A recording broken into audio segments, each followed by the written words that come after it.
Hey, what's going on, everybody? And thanks for joining us again.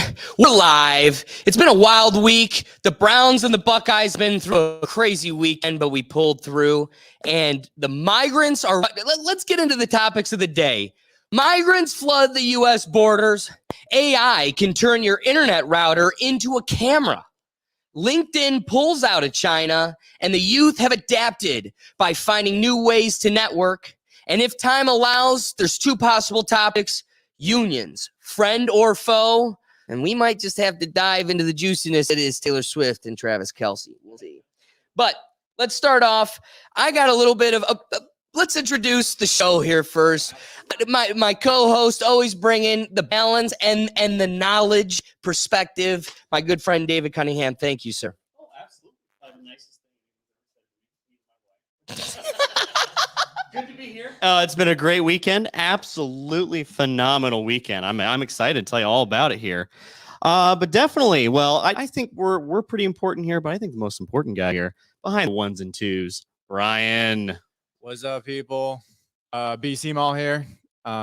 Make sure to get your snowboarding passes and eat your mushrooms. All right, we're gonna start the show here. Oh yeah, right here.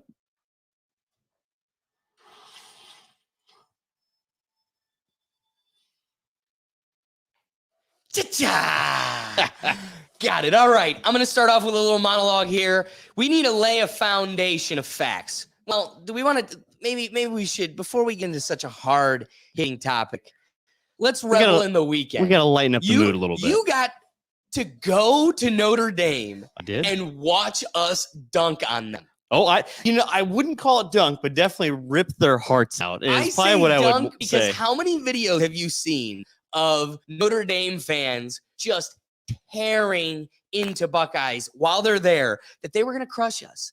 It's usually when somebody has, like, remember Alabama during the first playoff season ever? Absolutely. There's something to the team that gets to have the high and mighty, like, a position above the Buckeyes talking down to us. Karma doesn't look too kindly on them. Nope, not at all. We brought those Angels back down to earth here a little bit. So, yeah, definitely I would say, I'd say overall, Notre Dame fans were, by and large, very nice, but they were very confident, very ready. And they were, there wasn't a single one that I met that wasn't anticipating a Notre Dame win. Now, it is a tough place to play. And I will say, boy, the hype was real. Absolutely was real. The stadium was electric as I've ever seen just about any stadium outside of probably Penn State. Were there a lot of Buckeyes there? I would say probably about anywhere from 35. It wasn't quite 40%, but it was about 35 to like 38%. There was a pretty good crowd there, but they weren't. They spread everyone out in the stadium. There was only about a small section where it was about 1,000 or 2,000 Ohio State fans in a tight group. Everyone else is spread out, so they're just drowned out by the noise. I think pretty smart by the Notre Dame faculty and the stadium goers and all that. Well, when Coach Day had his moment of humbling the public, geez, as we all reveled in it, what made it even sweeter was the fact that it sounded like there was a substantial OSU population. Like the roar, when we won, I was shocked. I thought there was no way we would have that much of a presence. Yep, I was surprised too when I watched back the replays. Oh yeah, we had it. Now it was on that was the Ohio State stands when they were on that side of the stadium. But let me tell you another thing here. Notre Dame's campus, absolutely beautiful. Oh, it is. It's cliche, but it's private school money, dude. It's a religious experience being in there. I went and saw the Notre Dame church the night we went there, and I let out in the church, and honest to God, holy shit. Just looking like, oh, whoa, Jesus, really? This is beautiful. Oh, it's worth the hype. Absolutely. Clean campus. As you said, private school money. It is. They wear their wealth on their sleeve over there. So it was great time. Absolutely. I highly recommend anyone, if you have the means and the ability to go, the tailgating, the atmosphere, the tradition. Oh, it lives up to the hype. That's why, it's still one of the best brands in all of college football. For a game that I thought we were for sure down and out. Yep. We held them just as much as they held us. Yep. And the way it went down in such a, just this glorifying ending to the evening. March to the end, and who doesn't love a nice run on the final play to win a football game? On the very last play of the game, you just go in, you punch her in, we punch our ticket to the next round. It is it's poetic in a way. It really is. What I love about watching Buckeyes games is when you finally sit, like when you suffer as a Browns fan for so long, you forget what good football looks like. Yep. You're like, oh my gosh, players that look clean and like know what they're doing, and we can actually execute a plan, not fumbles and juggles of balls. Brian, you got a mark there. Yeah, Ricky's saying great weekend for Ohio. Bless up, boys. That's what's up. Hey, Ricky. He's asking what are we sipping on tonight? Today we got Wayne Gretzky's number 99. It's a maple cask. Yeah. And I got a little. I'm starting off the night little Sazerac rye here, which is a great start. It is a good start. I do quite enjoy it. It's got a bite, but not too much. I'm never a big fan of the bite. I had some of it last night. A good way to do it though is drop an ice cube in it. You got to cut it a little bit, and it tastes But this is I'm interested when you finally finish that. You go to try this. I'll be curious what your thoughts are because it's a little sweeter, but it's good. I enjoy it. Ricky, what are you drinking? That's the real question. How are you rethinking with us tonight? What are you sipping on? We know you're blowing candles, but like what else? Beers and juice. That's what's up. Beers and juice. Beers and juice. The old brass monkey. I feel like that should be a Snoop Dogg song somewhere. But we got hyped up on the wrong team here for a minute. Now let's get to at the beginning of this season, a coworker looked at me and he said, if we go 2-2 in the next 4 games, I'm happy. Like we're in it, and that means we've got something we can work with. Initially, I didn't think there was much hope for Deshaun, but I think this last game he really showed up. Yeah. And in the hole of Chubb, man, Ford is looking really good. And Kareem Hunt back supporting the team. He is. I mean, you couldn't be more excited for the Cleveland boy to come back. Who would have predicted that at the beginning of the season?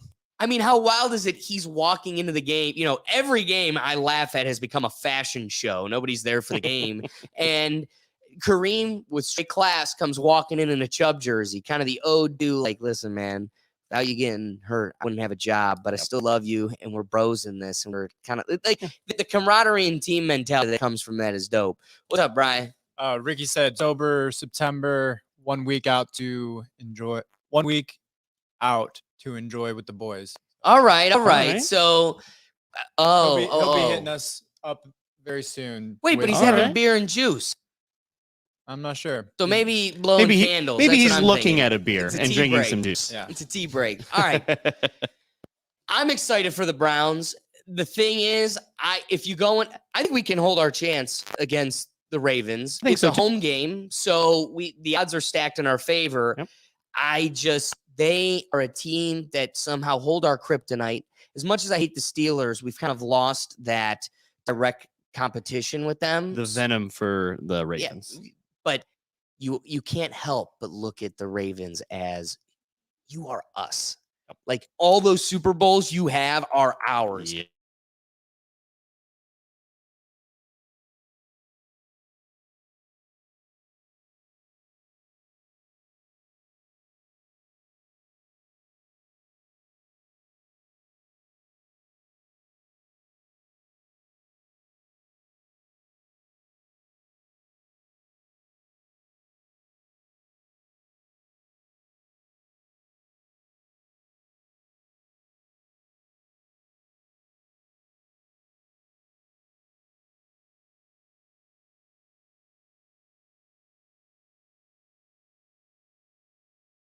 Icon.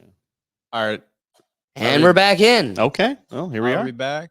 I don't know. Can somebody hit the comments and let us know? Can you hear us? I hope Ricky, the audio's there. Can you hear us? Ricky, let the boys know. Can you hear the dogs? I think we lost it for a second, but regardless. Yeah. Yep, we're good. All right, let's dive into this thing. Yeah. And I think it's time. I mean, this is going to be a heavy topic. This is going to be pretty dense. Topic. Got a whole monologue and everything. I'm excited. I'm excited to hear what you have And to the say about reality this. is, we got to dive in and take this serious. And it's a complicated topic because I'm not one without a heart, and I recognize the nuances and multiple facets to these issues.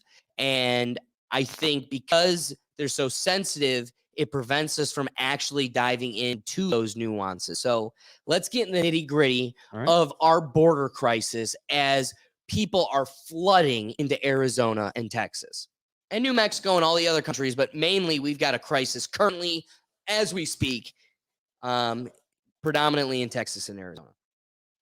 Migrant crossings along the U.S.-Mexico border are rising, surpassing 8,600 over a 24-hour period this week, according to a Department of Homeland Security official. That's up from 3,500 daily border arrests after the expiration of Title 42 in May, which at the time triggered new consequences for those who cross the border illegally when Trump was president. Title 42 was an order created during the COVID era, which allowed authorities to swiftly expel migrants at U.S. borders. Migrants encountered under Title 42 have been either returned to their home countries or sent back into Mexico. Under the policy, authorities have expelled migrants at the U.S.-Mexico border more than 2.8 million times since the policy began, according to U.S. Customs and Border Protection data. About 6,500 migrants are in custody in El Paso alone, which only has so many resources, Mayor Oscar Leeser said at the news conference this past Saturday. We have come to what we look at as a breaking point right now, the mayor said. Border Patrol's top cop said Sunday that smugglers are to blame for the latest migrant surge. Smugglers are illegally crossing these big groups for financial gain and using them as a distraction to run deadly narcotics and violent criminals into the U.S., according to U.S. Border Patrol Chief Jason Owens. Now, let me break down exactly what that says. They're saying these smugglers of illegal activity are coming across the big groups that are just looking to come to America for financial opportunities and using them to run narcotics and violent crime. According to Mexico's National Migration Institute, Mexico had deported more than 788,000 migrants to their home countries from January 1st to September currently. Mexican officials vowed to carry out a series of 15 actions as part of their agreement to aid the crisis, which includes deporting migrants to their home countries by land and air. This isn't the first time Mexico has agreed to help the U.S. with immigration enforcement. In 2019, said Mexico's massive deployment of National Guard's troops had played a major role in blocking migrants' efforts to reach the border. However, a New York Times article from 2019 directly contradicts this position, claiming it was the intervention of the U.S. National Guard that actually protected against the wave of immigrants. With 5,900 troops initially deployed and an undisclosed number of troops that were deployed following that, this is how we were able to curve the wave back in 2019. According to a report by CNN, as of Friday, September 22nd, another 800 new active duty personnel are being sent to the border, where 2,500 National Guard members are already serving, as announced by the Department of Homeland Security officials in a call Wednesday night with reporters. In addition to this, the administration announced this week it would further expand deportations to include more families, as a signal that children cannot be used to sidestep the immigration process.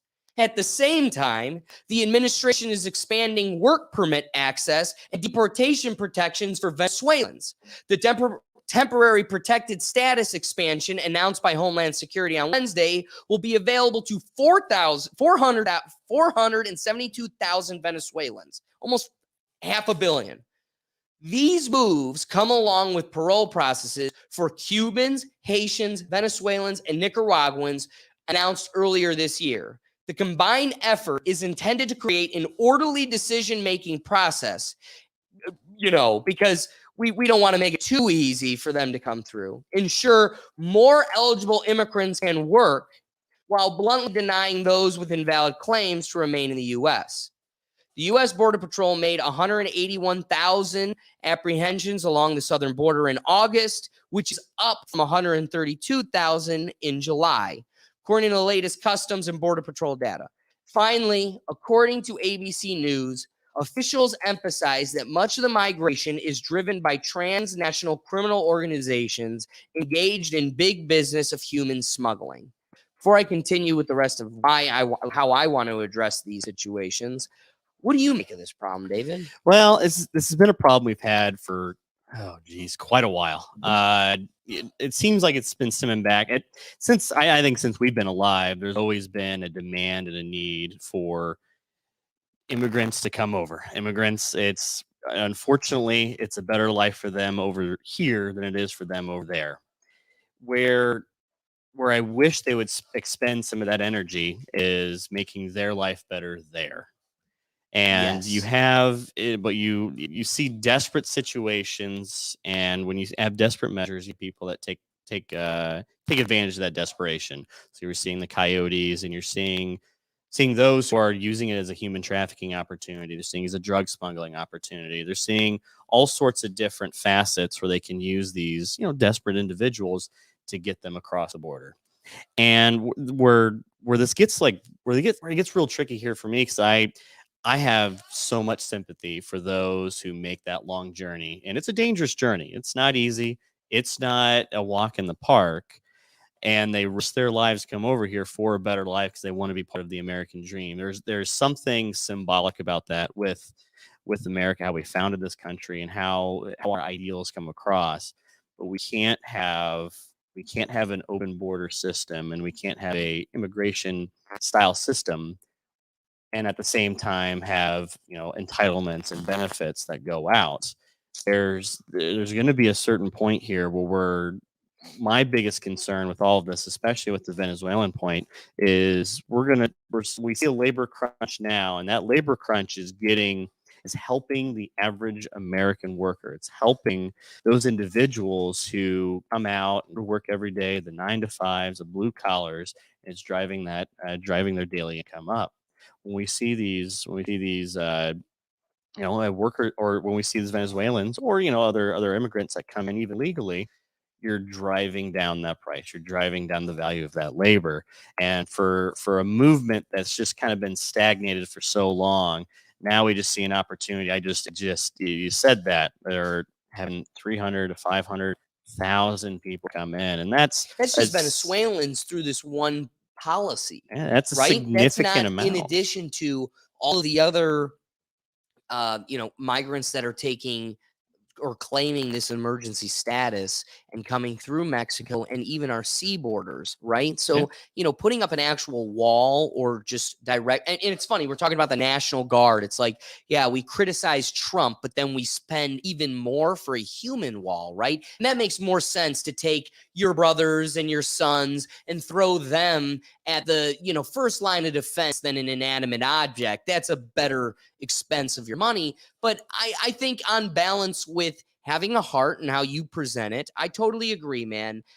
I come from families of immigrants, and they sought out a new hope and new opportunity, and they were able to capitalize on that, which is great. But I also recognize it's a very difficult process. Mhm. One of the things you said that triggered something for me immensely is I definitely implore anybody listening to this to go Google or go to YouTube and search immigration marble example. Mhm. And it's like some TED talk. It's something I've shown so many times to people. And it's a gentleman that has these towers of marbles.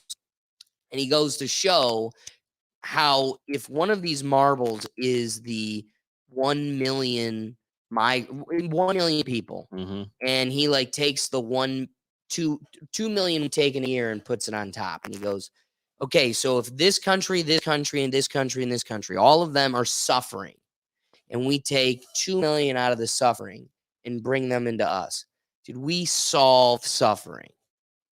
No. And how many of those do we need to bring over to here to solve the suffering over here?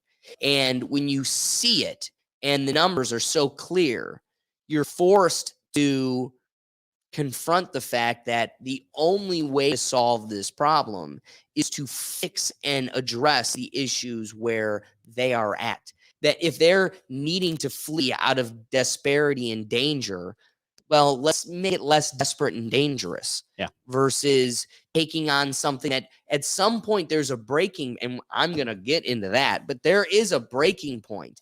There's only a certain capacity to this. And at some point, the bubble's going to burst, and you and the person you're trying to save will both lose the fruits of that. Yeah, we can't take everyone in. We can't take everyone on. No country can. No country has the ability to. And I want to bring up another point here with that announcement of the Venezuelan program. When you have you have an immigrant that comes in illegally, that somewhat happens in a bit of a vacuum because you don't know about it. There's no data on it. They have to scrounge and kind of work within the shadows, and that isn't publicly available information. This Venezuelan program, this isn't operating in the vacuum. This is essentially telling the job market, hey, we got a quarter to 500,000 people here willing to work, willing to do some of these jobs. And now the income elevation is just going to be lessened.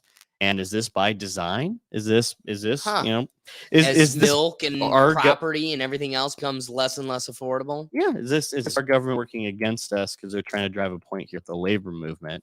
Or is this I don't even know it's the labor movement, dude. You don't think They're so? trying to break us. Like, again, we're more connected now than we've ever been before.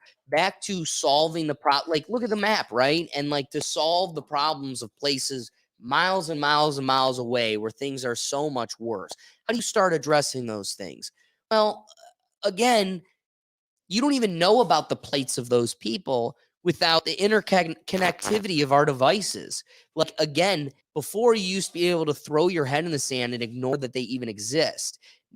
Now we have a whole generation of people that lived with, waking up at 2 a.m. and a white doctor in a Guatemalan village trying to tell you to donate $5 in the middle of the night. How many of you guys remember those commercials where you're just like, what? All over the place. It's like, please donate $1 because this starving person is going to break. And you're like, you're there. Give them your granola bar. But again, that confrontation doesn't even happen without this massive interconnectivity we're experiencing. So I think as that exponentially grows, let's agree, the end of this thing through probably 1,000 more years of fighting and death is going to lead to a world government, right? Like, I think the best way, my personal view, is that you have them still locally policed in states, like a model that we have, very localized policemen. But at the same time, the Kim Jong-uns and the Xi Jinpings and the Putins of the world are going to be snuffed out for the sake of humanity, because it's just the inevitable evolution.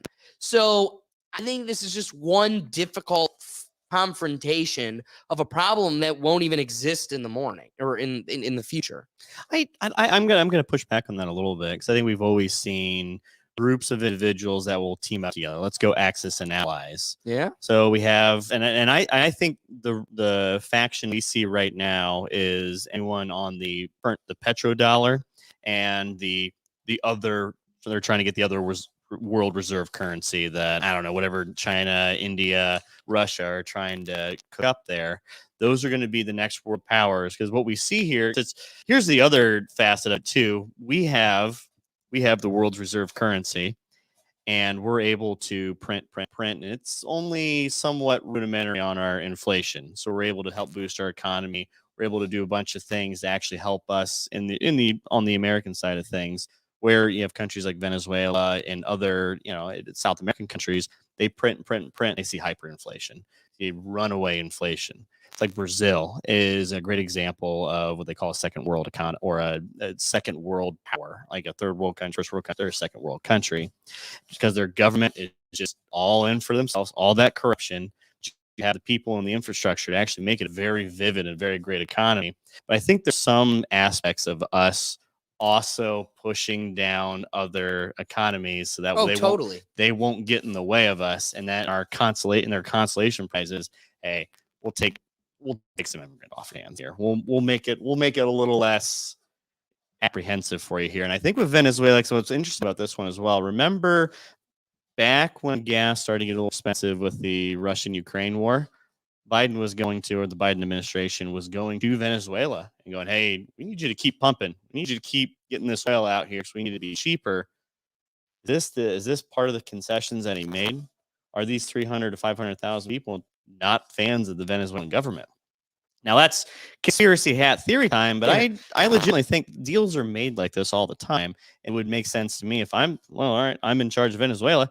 Hey, you're going to be, if I'm going to keep pumping oil, keep exporting oil to you, you need to kind of help things on my end here. And I got a group of individuals who are not a fan of me that would love to be in America right now. How about you give them a path to do that, and I can work on the oil on your end? I think that's probably more or less what's going on here. But see, I hear you, and I would not be surprised because that is the operative mode our government usually defaults to.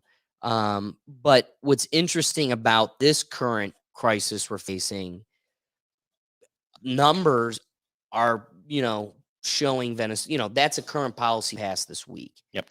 But at the border of Mexico is a flood of not just Venezuelan immigrants, but South American immigrants all over. And there's a policy protecting Venezuelans. And I think you may have touched upon a political incentive to creating such a thing. Yep. But in regards to the crisis currently, that's just something compounding on what's making an already worse situation even more severe. Brian, do you have something for us? Or you just indicating the time? What's up? Indicating time. Gotcha. All right. Let's get your second half of your monologue here. I want to hear Here's your the other biggest half of this. part, and this is what I want you to consider what purpose borders serve. Okay. And this kind of addresses why it's not just the Venezuelans, but the overarching problem all over. Walls around the edges of what one owns have been an element of national security policy from at least since the Chinese emperor threw up the Great One in 221 BC to hold back neighboring Mongol and Turkish tribes, and denying that these generally help to keep rowdy neighbors out is disrespectful and a denial of the obvious. Mexico herself has a heavily and effectively fortified southern border that is frequently described as walled. And the 143-mile-long steel fence recently constructed along Israel's borders cut illegal migration from poorer Middle Eastern nations by almost 99%. There is essentially no doubt that considering similar hard barriers just under America, combined with equally simple policy moves like mandating the adoption of E-Verify software by U.S. employers, would have a similar effect on migration rates here. Not only would a 1-2 punch policy like the one just outlined be practically doable, but we, the people, have every logical reason to want our bumbling leaders to do it. Illegal immigrants for a modern welfare state are prohibitively expensive.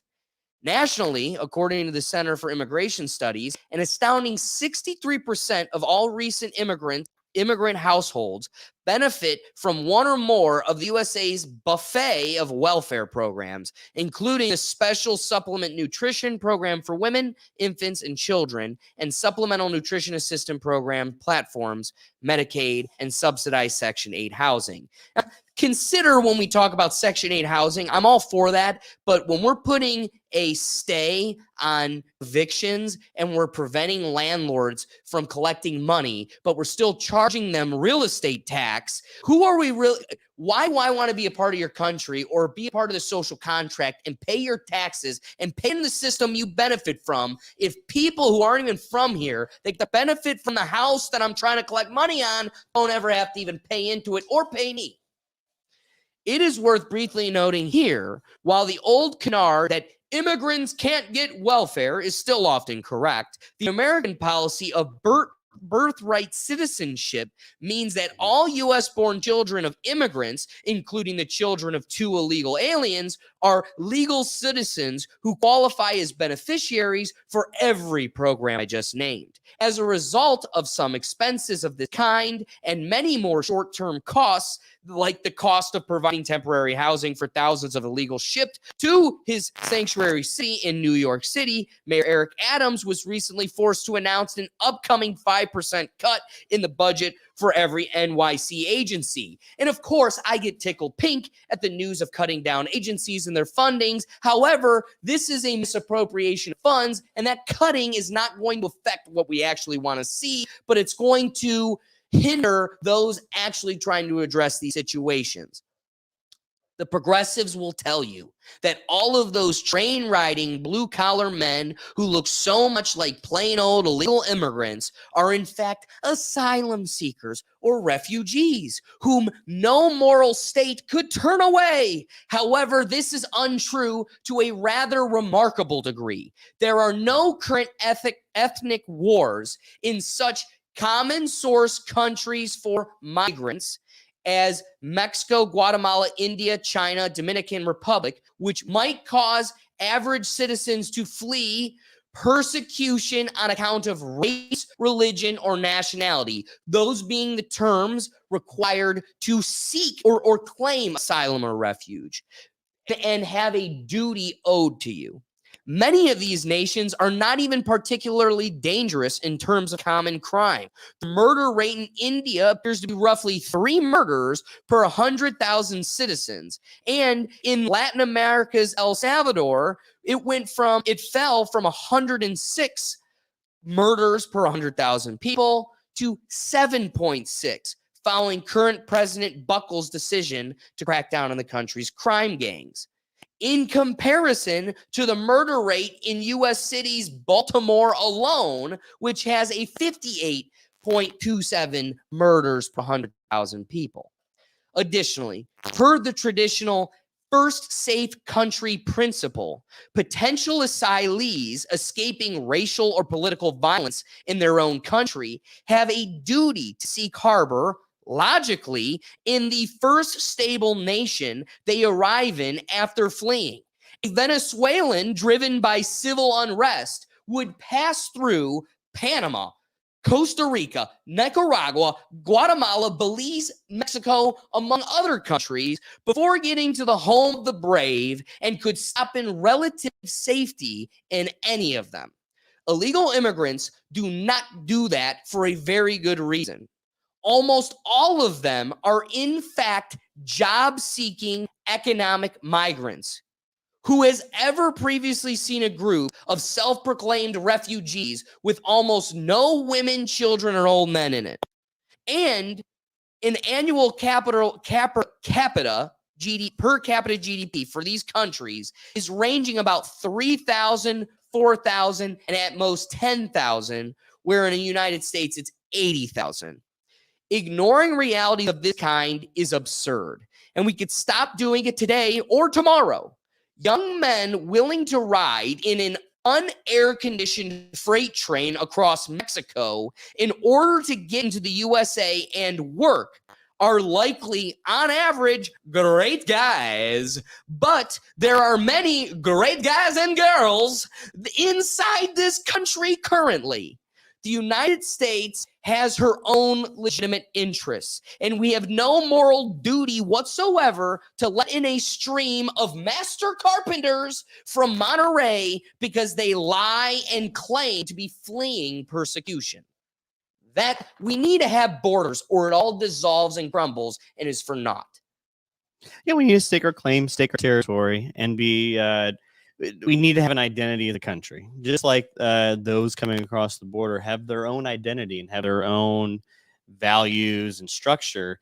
You get to, and you have the great replacement theory. I think sometimes gets thrown around a little bit, but I think there is definitely if I'm an honest to God Texan and I'm born and raised generational family in Texan, I don't want to see that culture. And I don't want to see that my way of life change because of a lack of policy and a lack of enforcement over our own country's rules.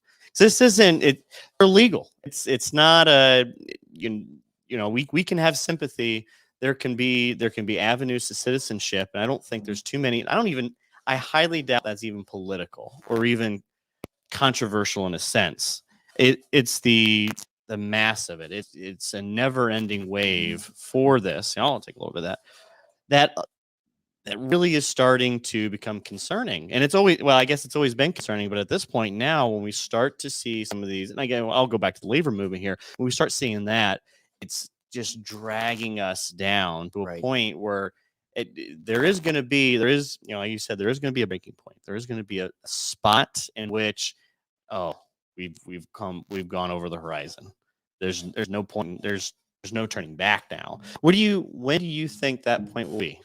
Well, so here's what's interesting, and that's what was so alarming, and what I had compelled me to make this kind of a pivotal, piece to our dialogue today, is that the videos coming from this past week. I wish I had some of them to share, but like some of the videos of these borders, it's like Red Rover, come over. It's just a flood of people taking advantage of they can catch us all. Yep. And they're just flooding the border, and most of it is unwalled and barely manned. So part of the problem is, again, I'll acknowledge most of them probably great people and will probably benefit our society. Yeah. But what's sneaking among them into our country? So we've seen a major uptick in China's investment in sneaking heroin and fentanyl. They are they're the main exporter of fentanyl. I mean, they are the one shipping fentanyl into Mexico and into us to kill us. Because what's the one thing America's known for? We are the hardest military to beat, not because we're the most expensive on the books, what you see, but we're called the sleeping dragon, and that all of our citizens are a sleeping army waiting, itching to pull out their guns. And so how do you start even beginning to chip away at that? You start dulling them. You start killing them, getting them addicted to poison. And so not only is it economically detrimental for all the reasons you raise, you're going to see it affect our economy and our professional workplace. And it isn't because it's not that I hate the clown wearing the blue jersey in the audience right now going, he's just one of those, they take our germs. No, nobody's taking that position. Nobody has taken that position for 15 years. That is not a problem. And if you are a hardworking benefit to my society, I want you. The only thing I ask is for you to be legally paying into the system that also provides all these welfare benefits, because you don't get the benefit without also paying into the system. So what gets me worked up is, yes, you're seeing an economic Trojan horse, and it's hidden under the guise of have a heart, there's great potential, they're good people. But that's the major distraction from what is actually, they're trying to flood us with migrants that'll dissolve our economy. But even more so, if you could keep the border a sieve, you can sneak in any problem you want. And so, what is it? MS-13, you've got a whole gang that runs people. Yeah. And you've got China invested in running in drugs that are, fentanyl is our killer, number one killer. And we're looking at our number one enemy, and they are the pivotal reason it's coming right up through us. I think it's an argument also. Well, this is one of the bigger arguments to decriminalize drugs and definitely legalize tax. I'm not the biggest fan of a government getting into a new avenue of taxing us, but definitely you start seeing some of the benefits come downstream of that. 'Cause a lot of that's just a market of people willing to do anything to get over here, and people willing to go, hey, I'm going to pay for whatever he's got going on over here. So I don't know if I necessarily agree with the China aspect that China's using it to kill us. I do think it's easier to probably import fentanyl from China to Mexico. Like, it's for the Mexican government, it's probably really easy to do that, where the United States are, hey, we don't necessarily want that here unless it's our own pharmaceutical companies. But having said that, definitely when you have an regulated process. Individuals who have no, their only savior is the dollar sign. So it doesn't matter if I kill 100 people, 1,000 people, a million people, as long as I get this fentanyl in here and someone pays me for it. That's not my problem. That's their problem. So you have these single factor decision making going on, and it's going to eventually start creeping up. I think the other reason why this is becoming more and more of a topic is you're starting to see we're as just a society in America going down south. We're going away from the Rust Belt. We're going away from the North. We're going down to Texas. Texas, one of the big immigration state, or one of the big states from just local, United States citizens going down there. Then in Florida, one of the two biggest immigration states as far as legal immigrants are coming through. So you're starting to see more and more individuals are getting assimilated into the consequences of at least border policy that isn't quite as rigorous as even I wasn't even agree. I think we could be a lot more rigorous than even Trump was in most cases. And I don't even see a wall really being all that. This is another one of these topics that I have where I just don't see the political the other side of the politics really starting to hammer home, because it all comes down to a racist topic. It's all like, well, you don't like this because you're racist. I don't think so. I don't like the idea that we're flooding people here in a legal process, and then the unintended consequences coming from that. That's the biggest issue. And I think if we keep it away from, well, it's Mexicans, that doesn't matter. I don't care if it's Canadians. Exactly. We want to make sure those who are coming in for the proper purpose. And even if it's economic, okay, well, there's an avenue, there's a channel, there's all sorts of different things that come through here. Now, I do have a question for you here. Now, this is going more on legal immigration. H1, I think, is it H1B visas? Yeah. What's your thought process on those? So the problem is that's not the problem. There are so many different avenues to getting a visa or immigrant, just any kind of citizenship or whatever. The problem is there's a language barrier. People are coming in. Most of the people, like, again, a doctor is not going to have as hard of a time getting in here, not only because they're the type of people we want. So, of course, the process is kind of catered to that, but even more so, they have the capacity to navigate more on their own. So, a poor person that can't afford an attorney. So, most of those immigration attorneys are doing it out of the kindness of their heart through donation. And that's a rarity. Okay. Most attorneys are in it for the money. That might surprise you. Nope. There's a stereotype for a reason. That might be a hot take. So there's not a lot of options for them for legal assistance. Okay. And that kind of pigeonholes the market. Naturally, those with a higher capacity navigate it with an easier ability. And the system's kind of catered to making it easier for them because that's what you want. Do you want, the guy that ran a deli or a doctor? Both valuable, and I don't want to take away from either. But if there is a stereotype for capacity, there's a likelihood of one over the other. So why do you ask? What are you prying at? So I think the H-1B visas might be a very sinister play to.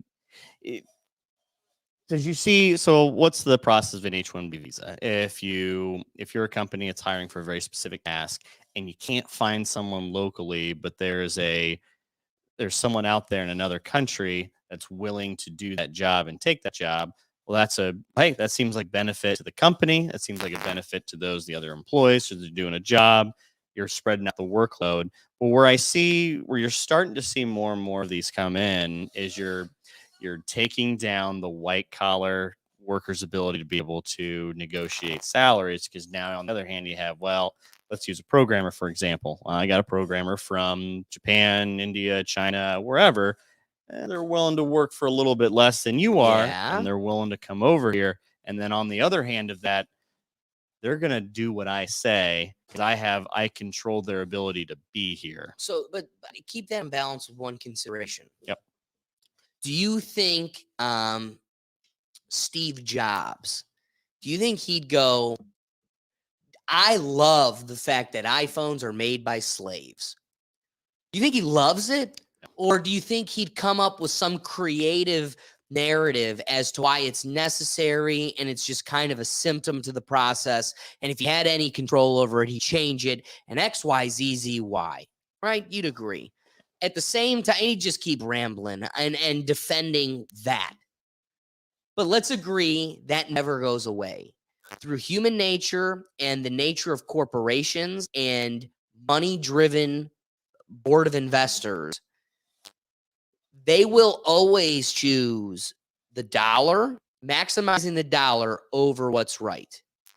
Always. True. Even if it's close or even if it's a mind-blowing moral conundrum. And they're they legally will always choose money over morality.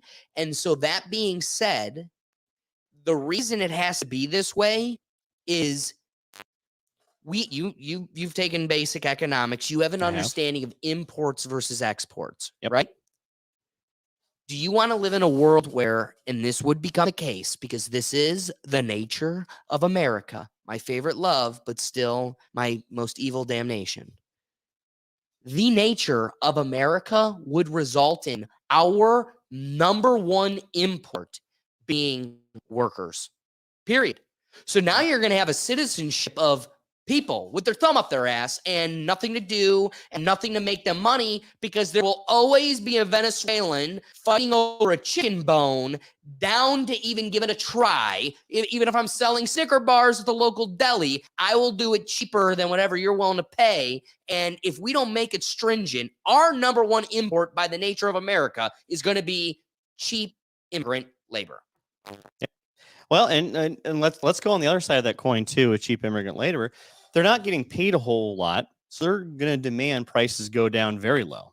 So now, what's the unintended consequences of that? You have a population that is demanding low prices, and now unless you cater to that low price, you're not getting any business. So now that's a very big tumbleweed. It's all trickles down to, you're like supply chain theory and say, hey, I need cheaper, and eventually we're just playing the lowest common denominator, and now there's no margin for anybody. Now we're just playing this game of how cheap can I get it? And if there's no margin, there's no margin to pay people. There's no margin to pay talent. It's just all becoming. And then what morals do we give up? What ethics do we give up? What are we dumping in the river? What are we dumping in the ocean just to save $4 or $5 so that you have this population gets us? So a lot of this just comes downstream of what our quality of life. And then we're not seeing it now, but eventually, and I agree with you. I think we're eventually going to, if we keep it as open, if we don't start becoming a lot tighter with the way we do things, it's gonna become worse quickly in a hurry. All right, going to Brian. Got any wrapping thoughts for us before we move on? I don't know. I've had people come in to my life that are immigrants, and they've had difficulties with the way it's set up, and I think I don't know. I think there's a way to get it to be easier to filter out what we want and who we want, and opening up the borders I don't think was quite the right move, but yeah, I think you guys really Part of the problem is you're vetting people, and that's not an easy process, right? Like you actually need to vet them, or it is just an open border and you're picking the first 2 million people you grab. Also, the number 2 million is a drop in the bucket in the terms of scale in a world of 4.5 billion. So part of the problem you face is you got friends that I'm sure are struggling, but they are amongst millions.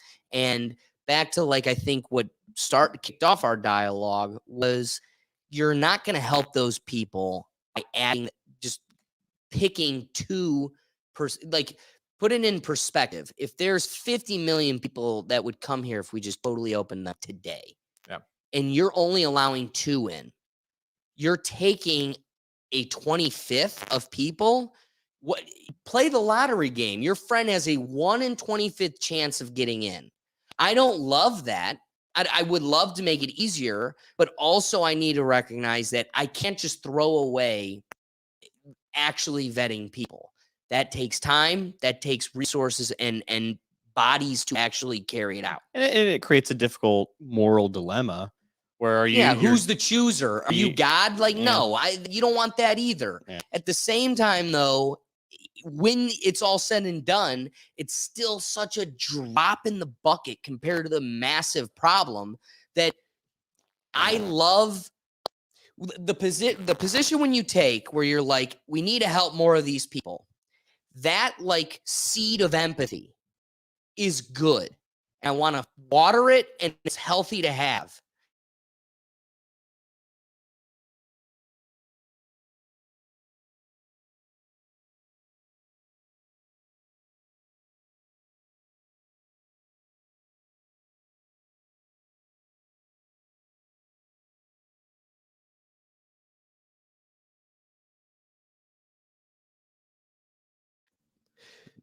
You want to go to Burger King with your friend, and unfortunately, Burger King is only here, and you're only here. So it's an uncomfortable suggestion of reality to say, hey, it's probably the best solve that that guy doesn't come here.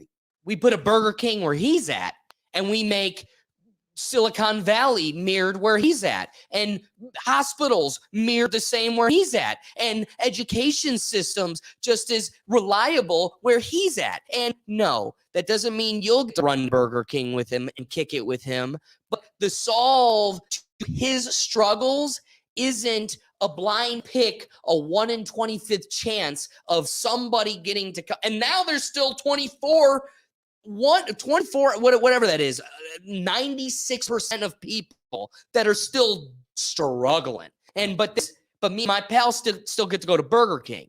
The solve is your pal's got to go back to where he came from, and we got to make that place better. Let me get a little bit more specific. So my friend has legally come over here. They got all their paperwork, and they are in the medical field. Pretty sure doctor level. And where they were practicing, in the country that they were practicing, they have gotten well certified and they have experience out in the field, and they're looking for a job here in the US. They have all their legal all their medical things have been taken care of as far as the US goes. And they are looking for a job, and no one will hire them because they got their official certification from outside the country. So now, well, that's just the source of a competitive market. At the same time, I go to but better. How many places can they go before? How many places can they apply and interview with before it's like, is it competitive, or is it some kind of racism? Is it exclusionary versus competitive? Or it's market? a confidence in our education system over others? Because I know it's just like how our dollar compares to other financial notes. At the same time, our education system, in the lens of the world, whether accurately or inaccurately, is viewed as a higher end education system, making them more valuable. So, one, that could be the case. Two, that could be wrong, and we're not better. But guess what? American employers ignorantly definitely hold that perspective. They are definitely, and even if you're just a little bit better, if the cold-blooded American is the one that also serves the deal, why does Jocko Willink have a business, period? His coffee and shoes and clocks aren't the best, but what he can damn sure guarantee is it is made every bit in America, and it's overpriced for that reason, but there's a market for it, and that's what drives America, is market and demand. So one, employers could be wrong, but that is how they see the world. But two, I do truly think our education system is better, because I could take my law degree and go practice law. I could just walk in. I could just walk. Oh, I want to be a Greek attorney, or I want to go be an English attorney, or I want to go be a Chinese attorney. Like, you know who is going to show me racism? China. But also, that's their world. So who am I to tell them what to do? because I live here and I should worry about here. I think another thing to consider on this one too is liability. So imagine you're taking in a doctor that has a different degree from a different country, and you have a malpractice situation. Next thing you know, you're getting sued. Hospital getting sued. Now it seems like a slam dunk case. You might be able to test this here, Mr. Lawyer, that the case is probably easily drawn up. It's like, well, he's not from our education system. Whatever the malpractice is, you could probably frame it as, well, it's because of the lack of education. This employer willingly knew this, hired it totally him, opens the door. and now you're just in a situation where you're really putting your neck out there for someone. And if they're not immediately talented, and I'm not to say this particular person is, but you have to be over the moon exceptional to take that type of risk. Does your ability outweigh So that where risk? is he from? I'm just curious. She's from Guatemala. Okay. No offense to her, but just think about what you just said. I'm just gonna. It speaks for itself, Guatemala. But even beyond that, okay, we're talking about Guatemala, but also taking it a step further. How many other BRIC nations in other countries have also equally qualified doctors that also want to work in our hospitals? So let's take an example. Abu Dhabi. One thing I attribute to Abu Dhabi through when I took my research project there is that Abu Dhabi has nothing great of their own. What they've done there is gone and cherry-picked great things across the world and put them there. We're going to go take the Louvre, the greatest art museum. We're going to put a Louvre here. Why I bring that up is they went and grabbed a Cleveland Clinic, and now there is the most gorgeous building you will ever imagine, Cleveland Clinic in Abu Dhabi, one of the best hospitals in the world. So I'm just saying, when people cherry pick the greatest medicine, they're not taking a Guatemalan hospital. They're taking the Cleveland Clinic, and it's not just a Guatemalan doctor that's trying to come here and be successful at said Cleveland Clinic, but it's, what did I say? I threw my papers down, but of the poor countries trying to come to us, you've got Venezuela, you've got Costa Rica, you've got Peru, all of those countries, not to mention those across the pond. So you've got all of Europe, all of Asia. What about Australia? Australia is a country that very much mimics our society and economic understanding. There are probably very high caliber doctors that went to just as prestigious schools that want just as much the opportunity. Would it not solve the problem to make that opportunity more successful and fruitful where they're at? Or do we just, like the movie The Dark Knight, just snap a pool cue, throw it in the middle, and go, all the great doctors fight it for one in the end? Because we don't have the room for all of you. What are your thoughts? I know you're trying to jump in. We did have a comment, and Comment. I do know that she did finish. She is board certified, so it's U.S. board certified. It's not an issue of competency. I know. Don't take my comment as not. I'm definitely making a point, but about, okay.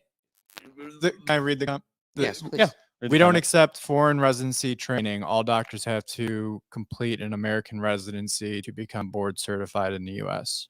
Right. There you go.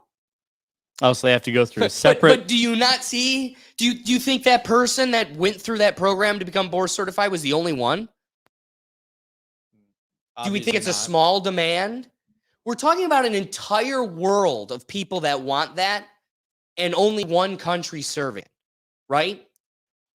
They're not also throwing their hat in the ring and this is the place. They're all coming to the place.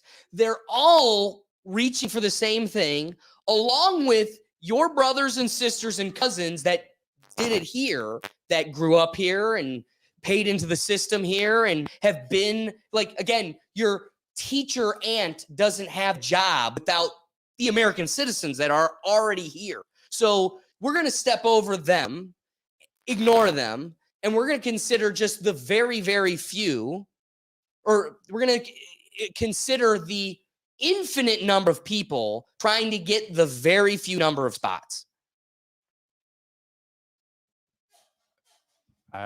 Yeah. I'm not qualified enough to respond. And again, my heart goes to those people that are struggling. But I think a narrative I'd like to leave on is I think people get so lost in their own one single perspective that they lose sight of the fact that everybody has their own issues. Everybody is struggling and dealing with their own situations. And yeah, yours might be immigration related, but some might be dealing with like dire issues. Like some things everybody's got their struggle. They all come in waves. Yeah, you might be on a beach today for vacation, but you might be getting terrible news in a week. And that's how life in karma balances itself. So your struggle may form itself in that, but the white person born in America has a dad that drinks and beats them silly. Like everybody has their struggle. My heart goes out to you. Don't lose sight of the fact that everybody are dealing with their own things. My wrapping thought that I was going to say when it comes to immigration totally is this.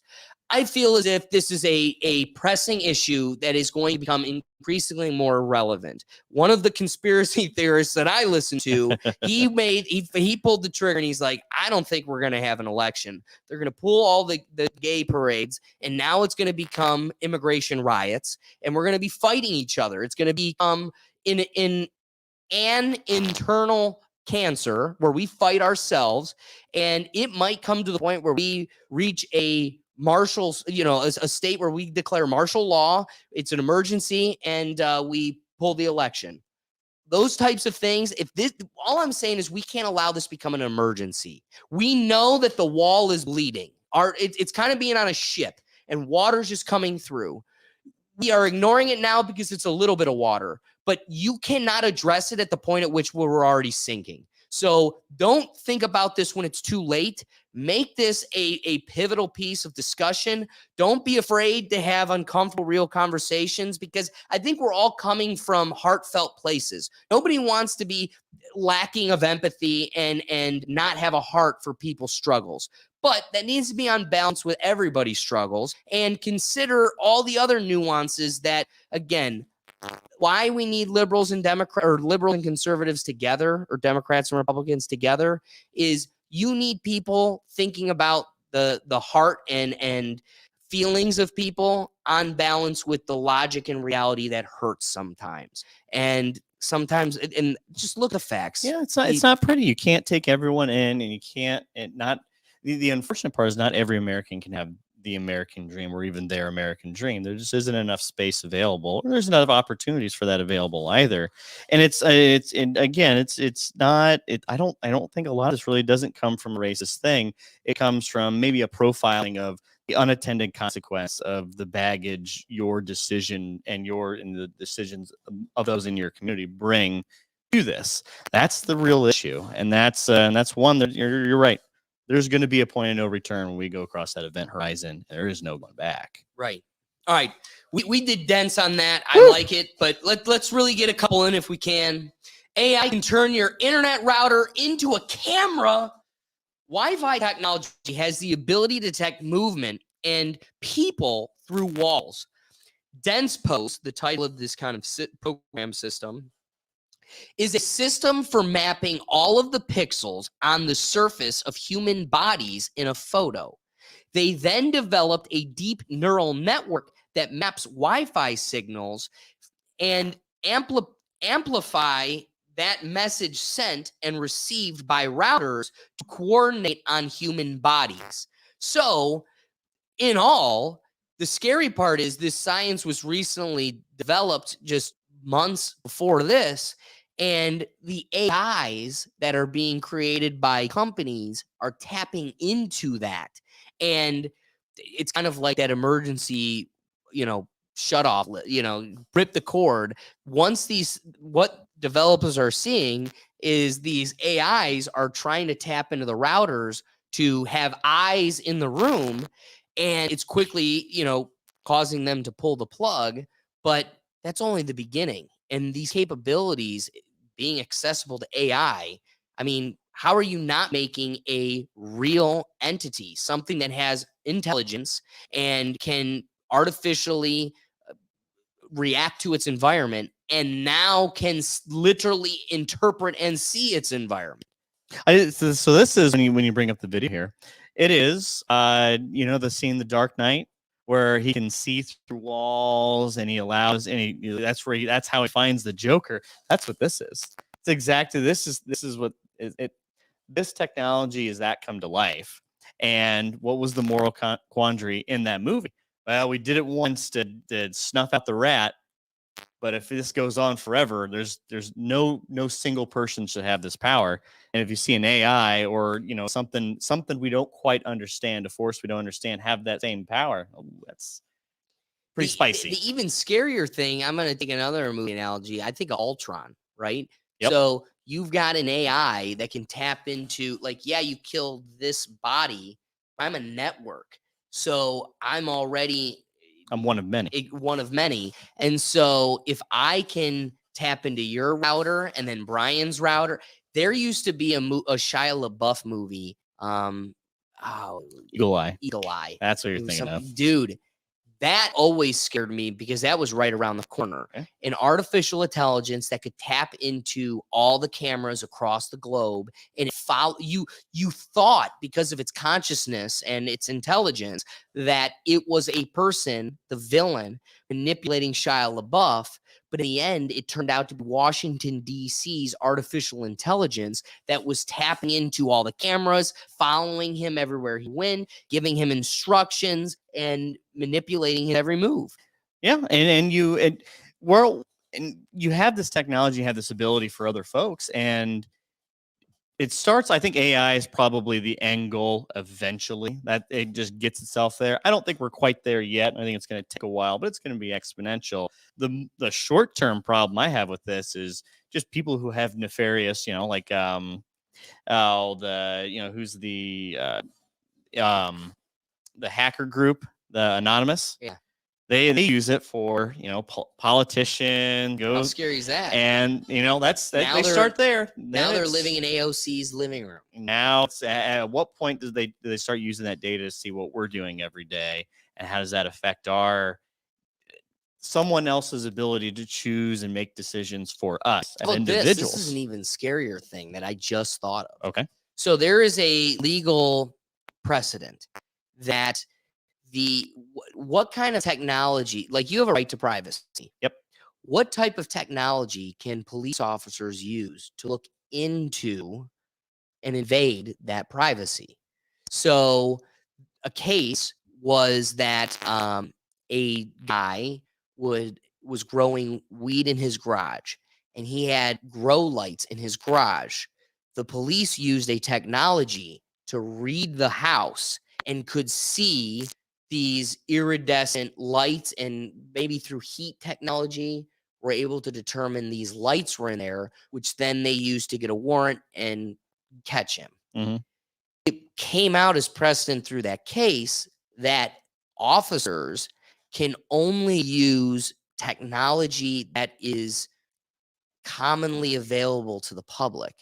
So a helicopter they could use to look down, but they couldn't use this technology because it's like so superior.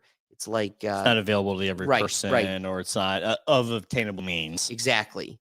So you take something like that on balance with a dog can smell into. Well, everybody's got a dog. Yeah. And again, I don't want to beat the dead horse on it too much, but what's interesting is this is just a finicky thing that was created by scientists in a niche area that is slowly trickling into other sectors.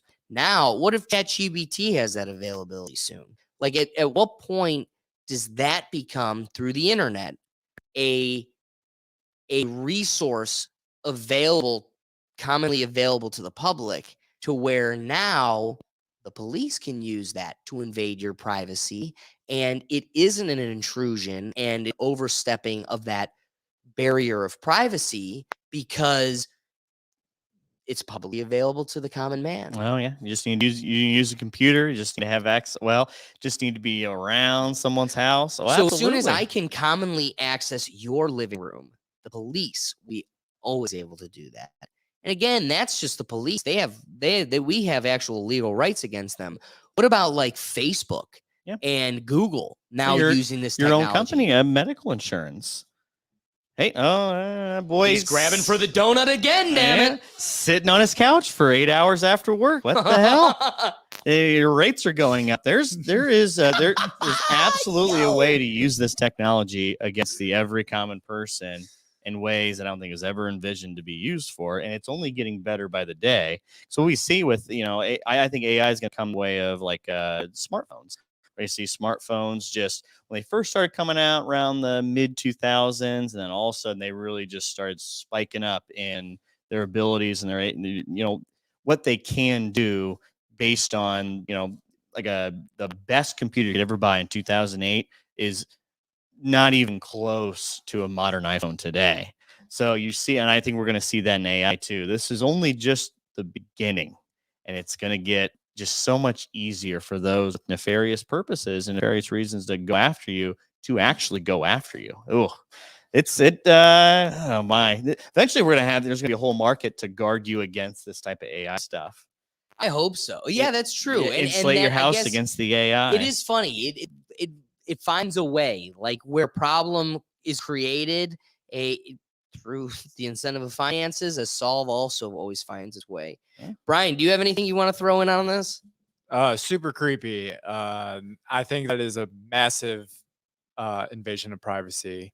Isn't it scary? It's scary. And it's very scary. I don't want to think about how many times someone's looked at my Wi-Fi to see me and where I am in my house. I just love, I got to put a little sticker over my camera when I'm doing the wanky panky. But at the same time, it's like, bro, you don't even know what your router saw. Man, I guess my wrapping thought on this would be, when it comes to this situation, all of the brilliant minds around us are making it very clear to be alarmed in this technology of AI and the future that beholds us. At the same time, no matter how alarmed and educated we become on the subject, it's very clear there's no stopping this. Yeah. So I guess my position, I want it to stop, be logical, like bring them, but that ain't happening. So at the end of the day, buckle up, because welcome back, riders. How was your ride? We're going again. And it's just going to be a never-ending dragster. We're just like, yeah! What? Like, it's just going to be the constant ride. Yeah. What are your wrapping thoughts? It's not going to stop. So you either have to embrace it or learn how to live with it. I don't like it. No one likes it, but I think that's just going to be the reality of it. I think I mirror a lot of what your sentiments are. I don't think the AI is going to necessarily it's going to turn sentient and evil. I think there's too much incentive for someone to be able to control that on their own end before it gets out of hand. All right. I appreciate it. I appreciate it. I got one more. Oh, you got one more? I was thinking. So I'm thinking maybe, what about like bust out the tinfoil hats and really confuse the Wi-Fi routers and try to throw our phones around the room to see what they actually can and cannot pick up. Just an idea. Or when is it going to be like a Batman movie where you could just like slide your phone into someone's... Oh, dude, I thought it was crazy when the AirPod came out and somebody on TikTok was like, do you really want to know what your boyfriend does when the boys are over and you're not around? Throw an AirPod under the couch. You're like, damn, bitch, we're doing that? So it's like, just imagine if you just slide your iPhone into a room and be like, little do they know, I'm going to see what happens on these poker nights. All right. Getting to I think it's going to have to be the last topic. We'll see. Anyway, Tinder in China. So LinkedIn had to pull from China because, well, we'll get to why, but them pulling out of China has incentivized the youth to adapt. And they have looked to dating apps, most specifically Tinder, to seek out new opportunities in the job sector that is immensely drying up in China. China's youth unemployment rates surpasses 20% earlier this year, according to the National Bureau of Statistics. Tinder is more popular than any other international dating platform in China, such as Bumble and Hinge, despite not being officially accessible in China, which blew my mind. The user base then is skewed toward people who have studied overseas or work for international companies, which also benefits this networking process.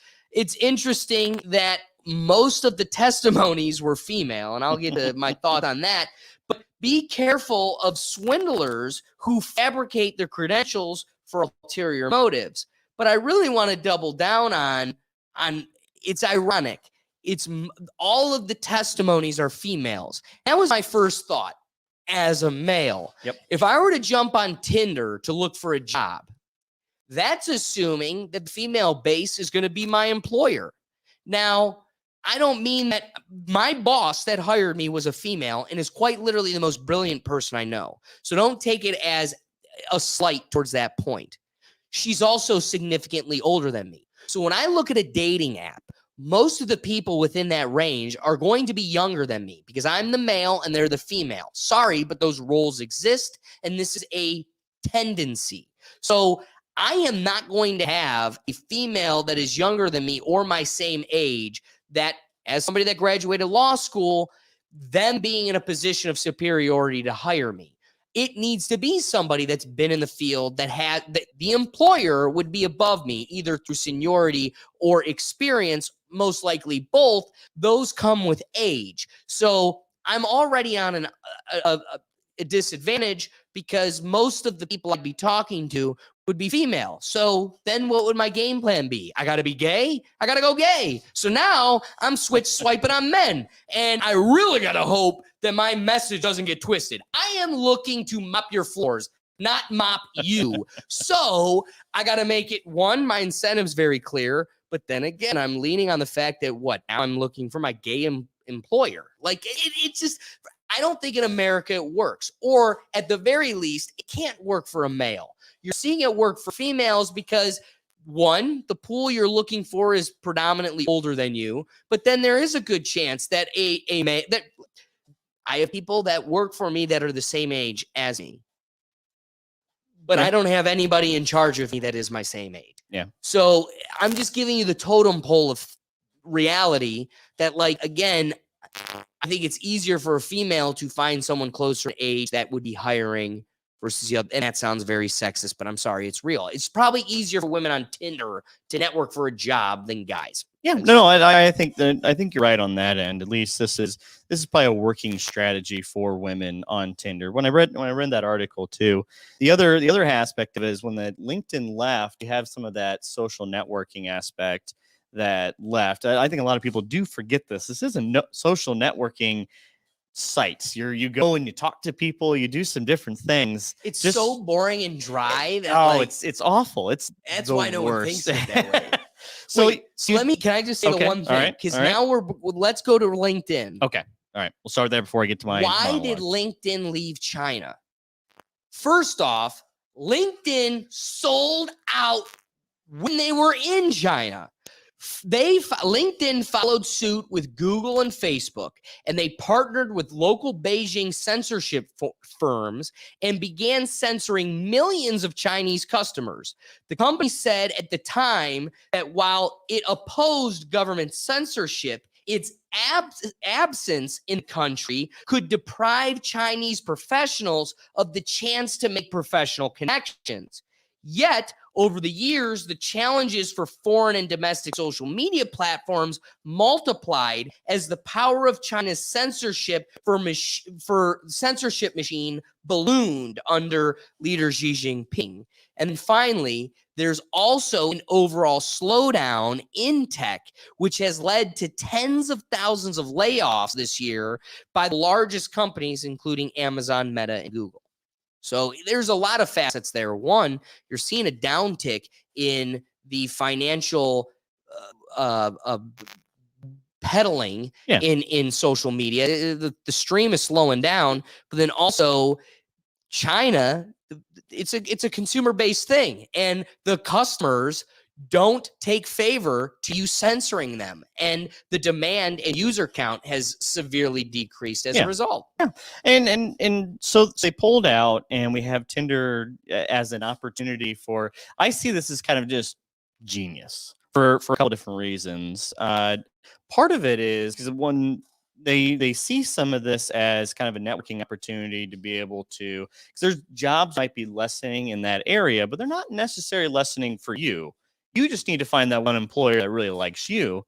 And if you're able to connect with someone on Tinder that's able to get, hey, I see you work for this company, and typically, at least within that Chinese market, they're showing, hey, I work for a prestigious company. That's a social status for them. So you see that, like, oh, I'm gonna work for whatever as well.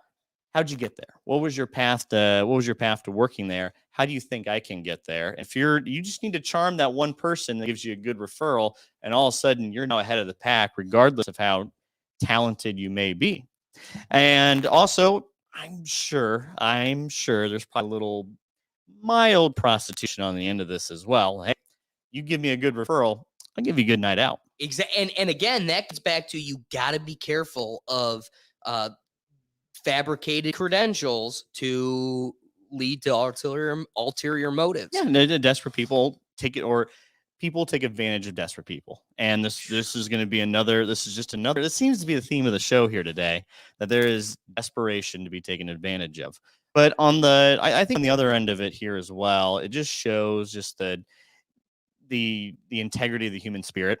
They're finding another way. Like, well, all right, LinkedIn's gone. I can't use this avenue. Well, let me try Tinder. Let me think outside the box. I thought this was such a clever story for when you read into it and read some of the stories about how these women, really it's all women, are looking to get these jobs and how they become successful using this as a platform. Just like, oh boy, the light bulb just went in my head. How can we use this for some of the other things? This is a cool story. I'm really glad you brought this one up. And before I move on, Brian, what are your thoughts? You got anything you want to add? The mild prostitution thing was pretty funny. I didn't comment. I wanted. Yeah, to no. I comment on that. don't even know if I might just be reality. I think you're right. I think there's the legitimate But chance. see, can we also be real? And that is kind of the blending of sexes in the workforce. Like, yeah, we're adapting to something that's relatively new in regards to the human history or human timeline. Mm-hmm. And we're put on this existence to do one thing, and that's procreate. Like, that is the nature to our DNA. So it's so unfair to ignore that and pretend otherwise. But when reproduction and hormones are the driving force to literally our existence, it's so it's ignorant to ignore the fact that that's, even in a third world country, in the most safest networking situation, something that can be and has been easily exploited by both parties. Yeah. Right? I want to raise, and I know what is free.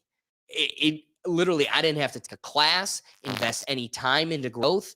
I just got to do one thing that's a little bit unpleasant, and it's at 6 p.m. under your desk. Not a soul's going to know about it. And guess what? I got my raise like that, which otherwise could take me years. I mean, that is a cost-benefit analysis that literally does happen.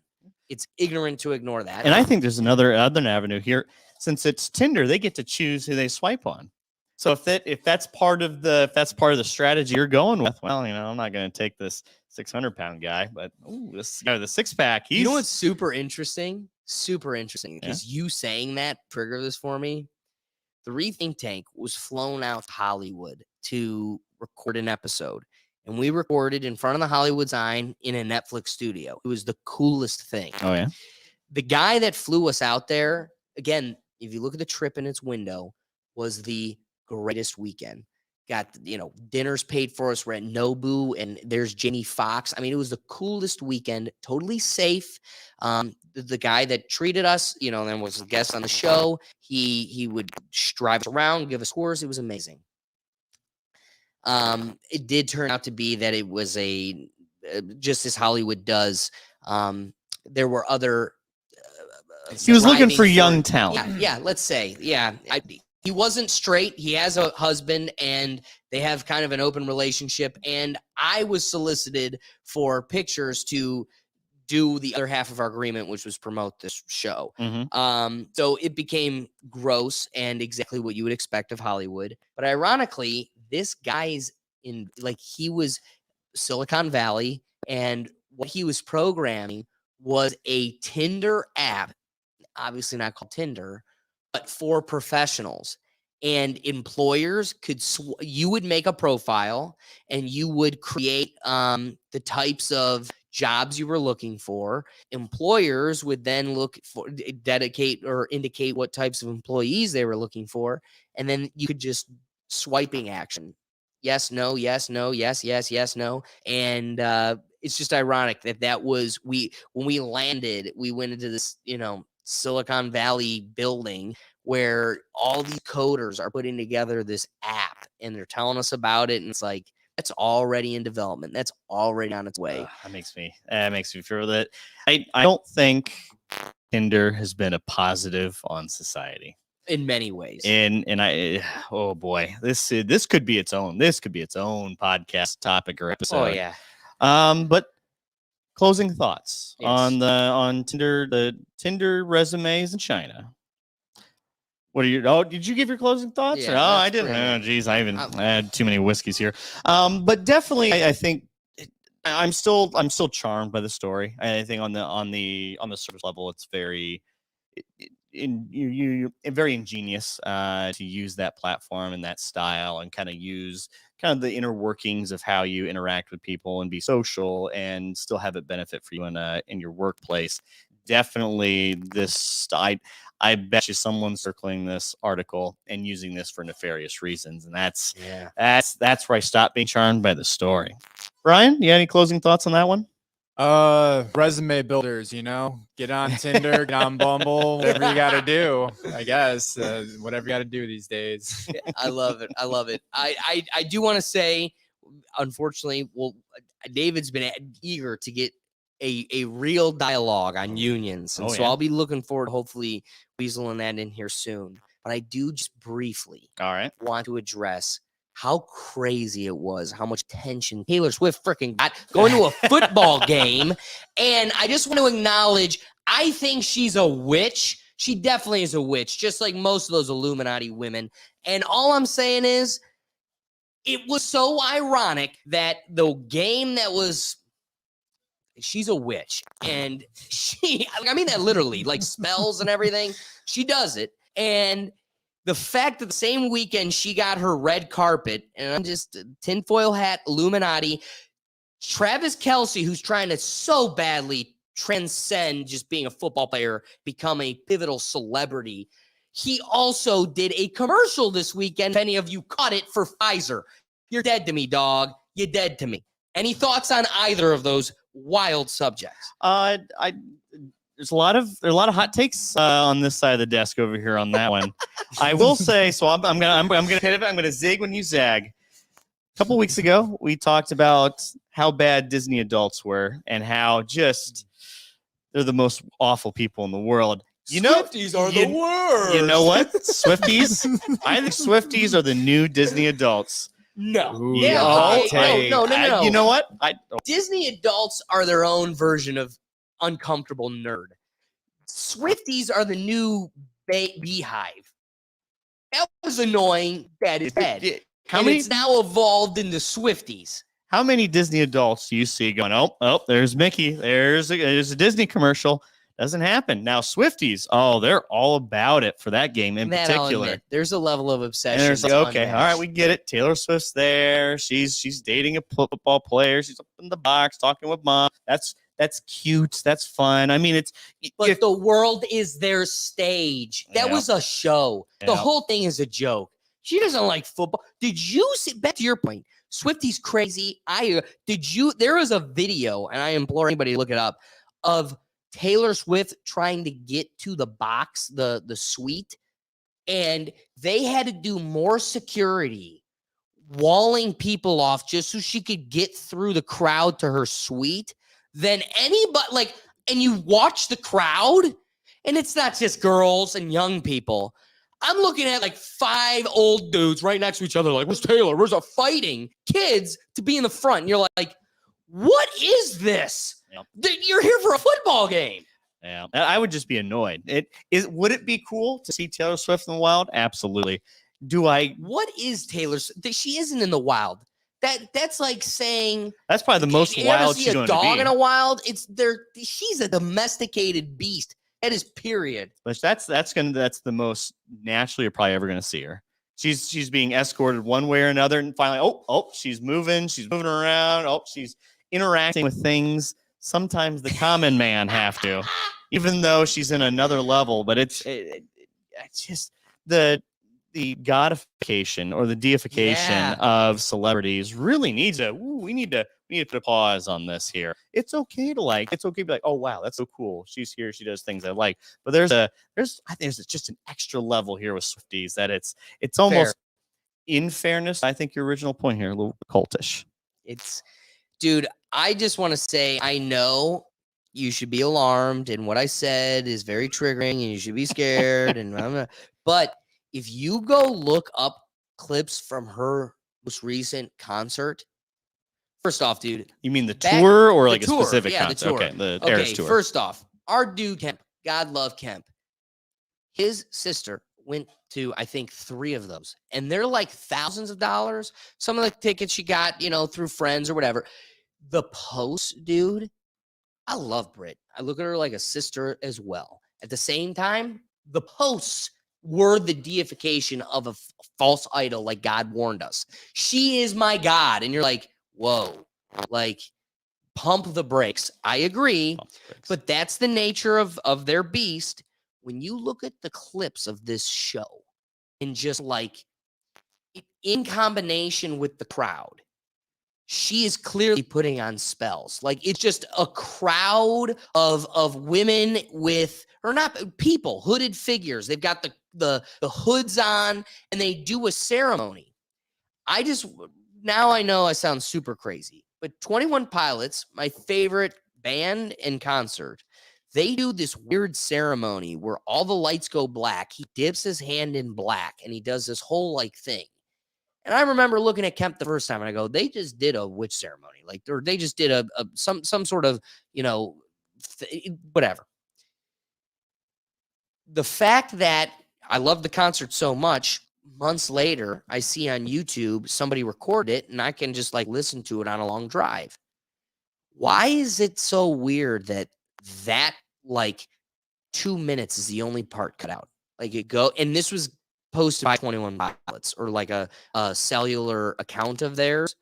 So explain to me why that's just the one part that you don't want the human hive probably finds something like, oh, these words are from a Latin text that mean X or whatever. All I'm saying is, I think those happen at mass gatherings of people. Tesla taught us that the greatest manipulator of our cells and our environment is waves, vibration, and frequency. And the angel that became Lucifer was the angel of music and used music through those purposes. There's the concept of the devil tone. I very much think the music industry, when you've got Doja Cat releasing an album called Demon, and she's painted in all black, looking like a demon, and everything about her, she's singing about, I'm gonna paint the town red. I don't care. I want to be a celebrity. Like, the symbolism is there. You either open your eyes and start acknowledging, like you may not agree that Satan exists, but people believe in God. And if there are people that believe in God, that means there are those that must believe in Satan. And so you may not believe that Satan exists, or that you can even conjure him or manipulate him. But it should not be ridiculous to believe that there is a power involved in our society that does truly believe that these things work and implement them.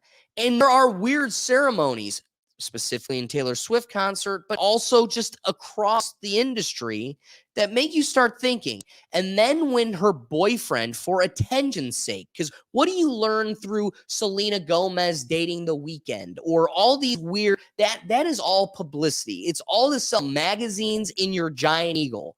So that being said, I think this is just publicity to make them both promulgated. I'm sure they have their fun, but it's it's just a flash in the bottle. It's going to go away.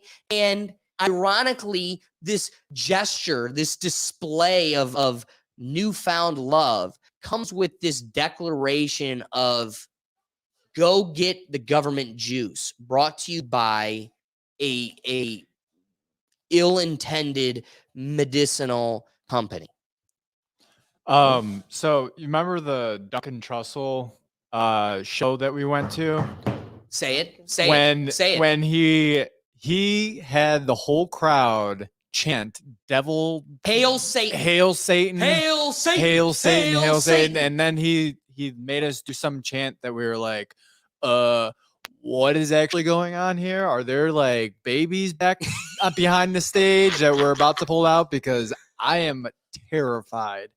And also, I think Travis Kelce is trying to be the new Gronk. When Gronk had a good running when he was on the whatever shows he got onto, and he was very popular. I thought he was doing a really good job. And my other thought was T Swift is the new Joe Rogan when he got his Spotify That deal. deal. Yeah, the Spotify deal where he went exclusively to Spotify. Why that? Because he had people like fighting over like who was gonna touch him and stuff, and he was like, "Get off of me!" I don't know. You remember that? I don't. It was a very short amount of time. But I like you bringing up the Duncan Trussell point, because what I find interesting is at surface level, it sounds absolutely insane. And I was of the same position. But it takes now you see it. It's kind of like Among Us or whatever. They Walk Among Us, whatever that old movie was, where it's like the lens, once you see it, you can't unsee it. They live. And then they live. That's it. And then once you start seeing it's everywhere. And again, you may not agree with it. It may not have any impact on you, but it is there. And again, take someone like Duncan Trussell. He had the whole audience screaming "Hail Satan" moments after doing a bit about how he's out of all the religions, he does a bit. Out of all the religions, I'm still choosing. I think they're all stupid and they're all man-made and blah, blah, blah. He ridicules and belittles them all, but I still chose to raise my daughter Christian because, and he continues the bit. So he goes on to talk about how, like, you're raising your daughter. I'm supposed to believe, and I'm taking on that you've raised your daughter Christian, and you've got an auditorium of people chanting "Hail Satan." And what is the purpose of that? And again, prior to those types of interactions, Brian's like going on hikes with me. This is my friend. I've known him since he was a kid, so I'm going to swallow the pill, but this dude's freaking nuts. And then the more you're exposed, you go, okay, still crazy, but I'm seeing things. And now it gets to a point where it's like, okay, I'm still not with you, dude. You're still pretty freaking nuts, but I'm seeing what you're saying. And you're starting to see the silhouette. Soon the figure is going to totally present themselves. But it's there. It's always been there. And once you see it, you're like, oh my God, it's around every corner. So I just find it crazy. And again, I love what you said too. Travis is probably the new Gronk. What was Gronk? He was good, but let's also agree any fantasy player that had him for the last 4 years of him being on there, he was nothing. Pissed. Yeah, dog. He was nothing more than celebrity hype, right? He delivered on some days, but then, dude, I'm supposed to ignore the reality that a lot of what conspiracy tinfoil hat. I get it, dude. But Tom Brady, most of the conspiracy of why he left the NFL was because Giselle and him broke off, which meant he lost his ability to be great. Why? Because all the players started talking about how she would do ceremonies for him. And she had a whole ritual for him to do in his locker before games. So you've got players talking about Tom Brady's greatness is because Giselle was a witch. And again, I know I probably watched too much American Horror Story, but I do think people like the other musician, Describe here it. we go again. It's like you on the If you were any better of a singer, I could probably make that out. Dude, it's a chick. Somebody knows what I'm talking Oh, about. Anyway. anyone from the crowd? Can anyone, Let's use ChatGTP. They might be able to interpret that. Hey, is there an AI through my router that can just join the combo? Anyway, I know it sounds insane, dude, but I just find it weird that that's where I want to take to the wrong thing. It's likely that this is the display. You have to put on the charade to then transcend into above football. You are now out of the sport and you are upper echelon celebrity. The way that, because Gronk like never has to throw a football in his game. LeBron, he had a whole franchise without the NBA, and he decided, I'm going to make money other ways that isn't in sports. And then some of those crazy people think he was able to do that by selling himself to the black nobility. I don't know. All I'm saying is there's bigger powers at be. Whether you believe in their nonsense or not, they believe it and they try enacting it. And I just find it funny that this whole display also accompanied this push for you to go get the government juice. I just thought it was funny. Yeah, it's definitely. Ooh, boy, lots to take in on this one. Anyway, guys, give me your rapping thoughts. My rapping thoughts on this one here. So definitely it was a question. It was a curious decision with Travis Kelce doing the Pfizer commercial. Like, ooh, that's interesting. I'm sure there was big bucks in it. I'm sure. Absolutely. I mean, big pharma is anywhere and everywhere, and they got a lot of money to spend. So he's in a commercial. He's in a couple other commercials. They're definitely pumping him up. I think there's more than just, hey, they got to know each other and they're dating and this is an earnest thing. I think there is some theatrics behind it that is maybe pumping Travis Kelce up a little bit, but. Overall, I might need to see a little more evidence on Taylor Swift's witch. Tom Brady has got rituals to be good. I think we might need to see some video evidence on that one, but I'm willing to have that debate on that end. But overall, I think how do we want to end the show here on this Brian, end? I'm going to wrap it for us, but real quick, what are your rapping thoughts on the topic? I know this is going to open up a can of worms, and I'm sorry that I just thought of it, but the New York governor has just came out with a huge press talking about vaccinating your 6-month-old and how they have a new vaccination for the new strain. It has nothing to do with the previous vaccinations, and it is very real. My wrapping thought following that is they want to increase autism so they can increase trans kids so we can deteriorate society. All right, folks, if we made you laugh, if we made you think, the best thing you do to support the show is share the link. If you enjoyed it, that means somebody else has got to too. So spread it around because we're fighting algorithms, and that's the best way to do it. Otherwise, you can find all of our content at www.rethinkthinkpodcast.com. And guys, we're doing this live so we can get you involved in the dialogue. Cheers to our good friend Ricky, always joining us and jumping into the conversation. But anyone else out there joining us and listening, we want to get you involved too. DC, I think they got some real hard-hitting confrontation. I like that too. So guys, thank you for joining. We want more in the conversation. Let's make this a think tank of multiple perspectives. Let's get yourself involved. Find me at GurgApp57 or all Rethink Tank content at Rethink Tank. Otherwise, David, where can they find you, my good friend? Well, you can find me on Instagram, David Cunningham 7112. That's it. That's really all on that. I'm only you can find me on Instagram, and that's it. I'm a one-stop shop, baby. What about you, Brian? Where can I find you? Instagram, BC Mall, and stay active, people. Cheers. All right, guys. Thank you for joining us again, and we'll catch you on next Tuesday, 7 p.m. Peace.